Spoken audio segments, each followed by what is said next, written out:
وہ نوجوان جوانی کے نشے میں چور تھا، اسے اپنی خوبصورتی پر ناز تھا۔ وہ تکبر کرنے لگا۔ گھمنڈ اور تکبر کے نشے میں اس نے ایسے الفاظ بول دیے کہ اس کی دیکھتے ہی دیکھتے پکڑ ہو گئی اور اس کا جسم سکڑ گیا، لوگوں کے لیے عبرت کا نشان بن گیا۔ لوگ حیران اور پریشان اس کو دیکھتے رہ گئے کہ اس کا انجام کیا ہوا۔ عبرت ناک واقعہ ہے یہ تکبر کے انجام کا۔ نوفل بن ماہک رحمت اللہ علیہ کہتے ہیں کہ نجران کی مسجد میں نے ایک نوجوان کو دیکھا جو بڑا لمبا چوڑا تھا، جوانی کے نشے میں چور تھا اور خوبصورت بھی تھا۔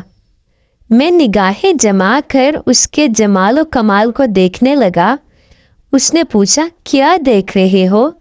میں نے کہا، مجھے آپ کے حسن و جمال پر تعجب ہو رہا ہے۔ اس نے جواب دیا، تجھے ہی کیا، اللہ کو بھی تعجب ہو رہا ہے۔ نعوذ باللہ۔